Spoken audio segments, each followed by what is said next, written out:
This is my attempt to, excuse me, it's a little chilly out here, my nose will run.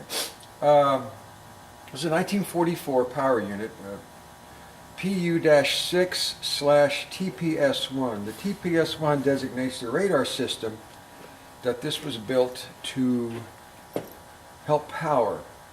It's a little two-stroke home light. The elderly gentleman that I bought it from says he's had it for 50 years and he's never done anything with it, so it sat for at least 50 years. The gas tank was a useless mess inside. That has to be taken care of.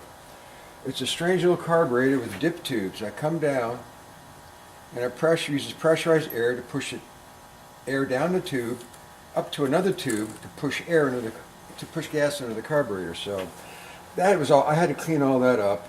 It's got spark, has compression. I gave it a 16-to-1 mix, which is per the manual. This is going to be the first attempt in 50 years to start it. I primed it earlier. I don't want to flood it. So I'm going to attempt to start it for the first time right now. Let's see. Wrap it around. Let's see, to make sure I know where the emergency button shut-off is. I may have to go to that very quickly.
I find that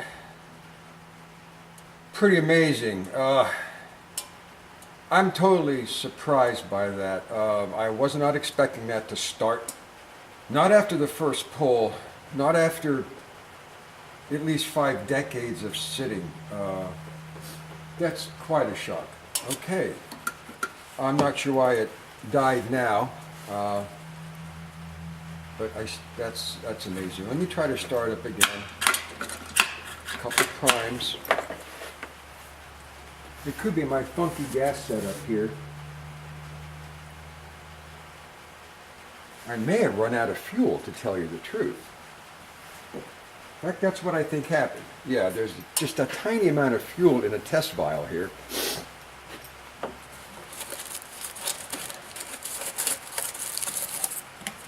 Yeah, that fuel is used up. What a little hog that is. Okay, there's probably about 3 ounces of fuel in there. I'm happy and shocked. That's all I can say. This unit is very similar to other units. They use the same engine, but this back part of it was used to power other things. They were auxiliary power units, like in the B-17, provides 28 volts at 14 amps for the aircraft systems, provides 120 volts at 400 hertz, to power the other aircraft systems. Some were used with a blower on them. This has a strange piece on the rear here. Let me show you.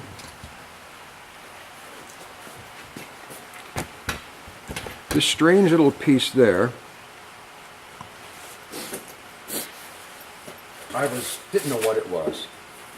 I looked at the manual. It wasn't much help. It just said there's a spark, a rotating spark disc in here, rotary spark, and you hook the high voltage from the radar system to here. Well, I said, what? How does that work with the generator? As it turns out, it has nothing to do with the generator. It just provides a rotary spark from high voltage to ground through rotating electrodes inside this housing. There's even a little window to check out the electrodes as they're sparking the ground. So this has nothing to do with the generator. It has more to do, or all to do, with the radar system. That took a while.